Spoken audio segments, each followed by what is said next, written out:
Welcome back to Movie Scraps. Today I will show you a thriller, sci-fi film from 2018, titled Elizabeth Harvest. Spoilers ahead. Watch out and take care. In the middle of a car ride through the mountains, Elizabeth wakes up after dreaming she would find a brilliant man that would take her into a secret world of their own. That man is the one driving, Dr. Henry Kellenberg, her new husband. When they make it to his house, he introduces her to the servant Claire Stratton and his son Oliver, who is blind.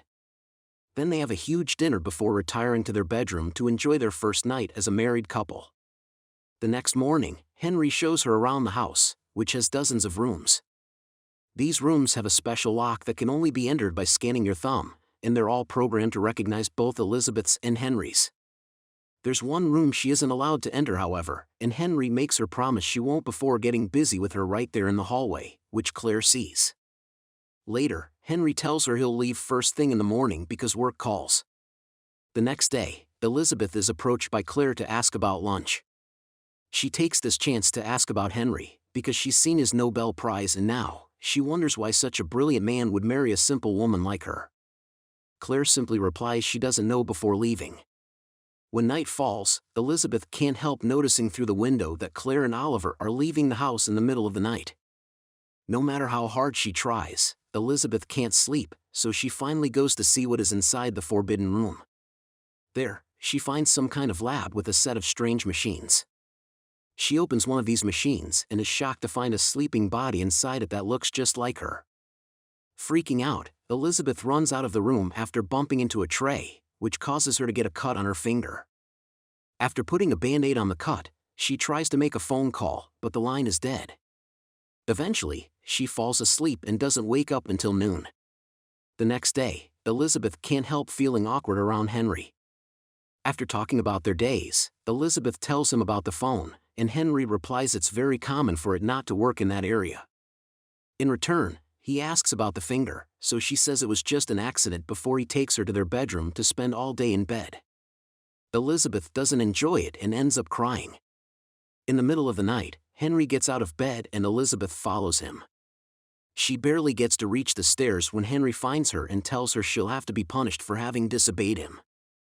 Then he reveals a machete and begins chasing her around the house. Elizabeth tries to get out, but the locks won't accept her thumb anymore. She hides in the wine cellar, which Henry enters then leaves when he doesn't see her, going to wait in the living room. When Elizabeth finally comes out, she finds the living room empty, so grabs a fire poker and tries to go upstairs, but Henry is hidden behind them. He grabs her ankle to make her slip, then comes out to murder her with the machete. The next morning, Claire and Oliver help him bury the body in the woods before the three of them have breakfast together like equals. Claire demands Henry to stop all this before he gets caught, but he refuses. In the afternoon, he's visited by his friend Frank Logan, a detective. After telling him Elizabeth is sleeping, Henry asks Frank what's troubling him, and Frank confesses he's worried because his department is being investigated for having accepted payoffs. Frank has been spared, but some of his friends haven't, and he'll have to testify against them. Henry's only answer for this is that it's better to be the torturer than to be tortured, which Frank finds very cold. Meanwhile, Claire is writing her journal when she's interrupted by Oliver, who has brought her some flowers. Claire turns them down and asks him to stop bringing her gifts, but Olive asks her why she stays if she is so unhappy. She says it's because she knows things, but Oliver thinks she stays because she loves Henry. After sending him away, Claire takes her pills. 6 weeks later, in the middle of a car ride through the mountains, Elizabeth wakes up after dreaming she would find a brilliant man that would take her into a secret world of their own. Her wedding dress is different, but the routine is the same. Henry introduces her to the family, shows her around the house while Claire watches from afar, makes her promise she won't go into the forbidden room, and after dinner and dancing, they spend their first married night together. Before they fall asleep, Henry tells him he'll have to leave next for work-related reasons. Elizabeth, however, can't sleep, so she goes to the kitchen, where she finds Claire smoking. She tells her she wants to know more about Claire herself, but when Claire is about to tell her something, they're interrupted by Henry, who takes her back to the bed. The next morning, Elizabeth finds herself alone in the house. After wandering around for a while, she finally gives in and enters the forbidden room. She discovers the copy of herself in the machine and runs away, but this time, the capsule opens and the other Elizabeth comes out and goes after her. The copy finds Elizabeth sleeping, so after checking through the window that Claire and Oliver are gone, she proceeds to touch Elizabeth's face and pull up her pajama top. The next day, Elizabeth wakes up at noon again and finds herself with her clothes pulled. Henry finds her and asks her if she's fine, so she goes to the bathroom to wash. Henry tries to follow her, but no matter how hard Elizabeth tries to keep the door closed, Henry comes in anyway and grabs a towel. When hearing him say she's disobeyed him, Elizabeth tries to run away, but Henry quickly makes her fall and begins choking her with the towel. After some struggling, she manages to kick him off before running again, only to find that the exit door lock won't accept her thumb. Since the windows are also unbreakable, Elizabeth rushes to the kitchen to grab some knives while Henry pours an anesthetic on a piece of cloth. Next, Henry goes to the living room to play the piano, then he leaves a recording playing to make Elizabeth thinks it's still him. The plan works. She leaves her hiding spot in the kitchen and Henry appears behind her, putting the cloth against her nose and mouth. Elizabeth struggles against him until she falls asleep, but it turns out it's all a ruse to make him lower his guard. She soon opens her eyes and throws her arm over her shoulder, stabbing Henry and effectively killing him. Both of them fall to the floor, and as Henry bleeds out, the anesthetic kicks in and Elizabeth falls asleep. When she wakes up hours later, she drags Henry's body to the door and tries to use his fingers to open the lock, but it won't work. Next, she cleans the floor, covers Henry's body with his jacket to hide it, takes a shower and takes her wedding ring off, then burns her bloody pajamas. Later, she's napping on the couch when she's suddenly awoken by a ringing phone. It's Henry's mobile, which shows many lost calls from Claire. Elizabeth calls 911 and tells them she's locked in her own house, but she doesn't know the address. Sadly, before she can give them any more information, Claire and Oliver come back, so Elizabeth hangs up and pretends to have been reading all along. The pair is shocked to find her there, and even more surprised to hear her say Henry is upstairs sleeping. This makes Claire very nervous, so she barely gets to walk into the kitchen before she has a heart attack. She manages to call 911 with her own phone before passing out, and an ambulance comes to pick her up soon after. Elizabeth wants to use that chance to leave too, but Oliver stops her, telling her that if she leaves, he can't protect her from the police. He knows Henry is dead and believes Claire when she says she did it in self-defense, even reciting the secret world phrase she dreamed about before he asks her to show him where the body is. Together they take it to the incinerator, where Oliver asks Elizabeth questions about her past. When she was a child, she was sick a lot in the hospital, her parents died in a car crash and she was brought up in an orphanage. Oliver tells her those memories happened in the other house nearby where he and Claire sleep. She was there until age 8. While Claire would be better at explaining this since she was part of the experiment, Oliver still tries, so he tells her she's been cooked in the forbidden room like an egg.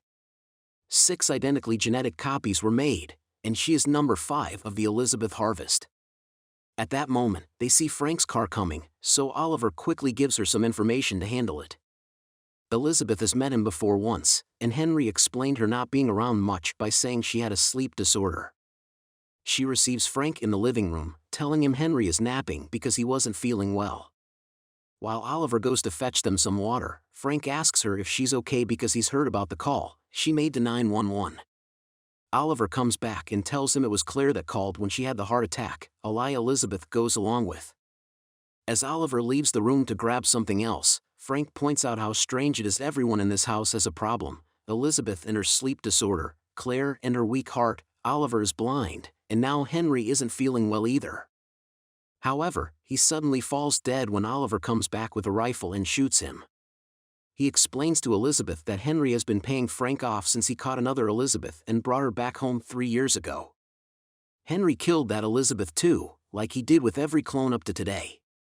After Elizabeth turned 8, she was put back in the tank, which is why she has a gap in her memory. She would only be brought out for physical therapy and to fill her mind with memories and events, also to customize her personality.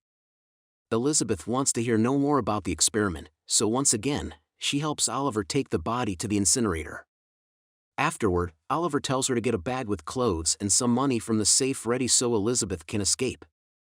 Before she can leave, however, he asks her to read Claire's journal because he can't and needs some important information from there, then proceeds to lock Elizabeth up until the reading is done.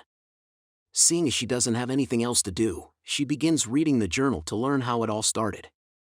Everyone knew of Henry's breakthroughs in cell research, and he retired a billionaire after patenting some very important cell processes.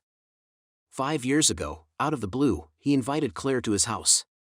He knew about her work in neurodegeneration, so now he wanted her to work for him. He took her to the forbidden room and showed her the clones he made of his wife, Elizabeth, who died while giving birth to Oliver of a very rare strain of Werner syndrome. Henry took her DNA and cloned her, managing to make 6 identical copies, but the first 2 already showed complications at birth that quickly died, so he decided to put the other 4 into cryogenic sleep until someone found a cure. That was Claire's job. She refused at first because of ethics, but Henry quickly convinced her when he explained the unique scientific opportunity she would have. 2 years later, Claire cracked the code, so they began working on putting memories into the clone's mind. The third Elizabeth woke up physically healthy, but also disoriented and unable to remember things for long. Days later, Elizabeth discovered the harvest room and ran away. That was when Frank found her. He took her back to the house, where they pretended she was Claire's niece who had mental issues. Still, Frank had to fill in a report, so Henry paid him off to keep it all a secret. At that moment, Oliver interrupts her reading when he comes over to bring her some food. He apologizes for having locked her, but he promises they're on the same side. Elizabeth still jumps on him as soon as he opens the door and asks her for the door code before tying him up with his own belt so he can't escape. She tries the code on the door, but Oliver had been lying, and when she goes to check on him, he had already escaped. After stopping by the kitchen to grab a knife, Elizabeth goes to the harvest room, where she finds Oliver giving the final clone physical therapy to keep her alive. He swears he'll let her go after she finishes reading the journal. Then when she comes closer to look at the clone, she puts her to sleep by injecting some anesthetic on her neck. After dreaming about the thing both her and the other clones went through, Elizabeth wakes up in her room, chained to the furniture and with some food left by Oliver. Trying to get the chain off is pointless, so she goes back to reading the journal. Once Frank had been paid off, Henry and Claire continued with their tests, but a few days later, the third Elizabeth died of suffocation. Henry said he found her face down on the pillows, but Claire didn't believe him, yet she still asked no questions. After discovering her condition had returned, they buried her in the woods before going back to doing more research. 6 months passed until they exhausted every combination, so now that Henry was started to lose hope, Claire finally went for it and spent the night with him. After they were done, Henry said he wanted to turn off the machines because they weren't working, although Claire didn't agree. Back in the present, Oliver brings more food and offers Elizabeth an exchange of information. Elizabeth tells him Claire never mentions him and that she started an affair with Henry after she failed to crack the code, but Oliver corrects her. She never failed, Henry corrupted the samples. In return, Oliver tells her that yes, she's cured, and that all the clones lived there at 8 while he had been away in boarding school. He returned when he was 12 and met the second Elizabeth, who he thought was the prettiest person, because he wasn't blind back then. They quickly became friends, but Henry couldn't stand it, so in a fit of jealousy, he attacked Oliver in his sleep and made him blind. After mentioning how he hated seeing Henry and Elizabeth together, he leaves the room, so Elizabeth goes back to reading the journal. Claire broke up the affair when she realized she could never replace Elizabeth, who Henry wouldn't stop talking about. When she asked him what he really wanted, he admitted he wanted to relive his wedding night over and over to experience that euphoria again. At first, Claire didn't want to help him, but since she couldn't bring herself to leave either, she ended up assisting in bringing Elizabeth to life. While working on her body, she mentioned how she could never find records of Elizabeth giving birth and implied Oliver was a clone of Henry's, to which Henry replied that he always worried Elizabeth would want the young boy she fell in love with, not this older version. Current Elizabeth is too upset by this news and leaves the journal for a while. After 2 days of not being around, Oliver wakes her up with scissors on her neck and a bleeding hand, refusing to explain where he had gone. Elizabeth proceeds to tell him the information he wants. Claire thought he was a clone, but Henry showed her the birth certificate and made her call a doctor, so Olive is Henry's son and now he can be whatever he wants. Not knowing how to handle these facts, Oliver gets off her, but Elizabeth has guessed he loves her, so she convinces him to come closer while promising they can be together now. As soon as he approaches her, she pushes him away, takes away the scissors and the key for the chain, and asks for the real door code. When she furiously begins kicking him, she's suddenly interrupted by the sixth and final Elizabeth clone, who has the rifle with her, is wearing a wedding dress and calls Oliver Henry. Elizabeth V tries to tell her Oliver is the bad guy, but Six believes him over her and makes her drop on the floor, giving her the chance to recover the scissors and stab Oliver's leg with them. Then she grabs Oliver as a hostage, but this isn't enough to stop Elizabeth VI, who shoots the rifle, killing Oliver and hurting her previous clone. Elizabeth V rushes out of the room and finally opens the door with the right code, but as soon as she steps outside, Elizabeth VI shows up and shoots her again. Before dying, Five tells her to read Claire's diary to know the truth. After washing and changing into new clothes, Elizabeth VI decides to read the journal while having breakfast. The night Henry killed Elizabeth IV with the machete, Claire had heard her scream and went to see what was going on. Instead of explaining, Henry told her he's redone her contract and changed the name on all his assets so they belong to Claire now, that way she could continue her research. Claire threatened to call the police, but Henry pointed out nobody would believe her because Elizabeth was already dead to the world. She had given herself to Henry in marriage and then she died, but now she gave him joy out of the reach of the law by letting him kill her over and over. He felt no shame about it because these copies never felt like the real Elizabeth. Claire asked him to stop, and Henry promised to try his best. Back in the present, Claire comes back from the hospital and bumps into Elizabeth at the door, who has a packed bag ready to go. She gives Claire the journal and tells her she's earned the house and the money, so she better does something good with it. Then she leaves, finally free and awake from everything that had been imposed into her head. Thanks for watching. Please like and subscribe.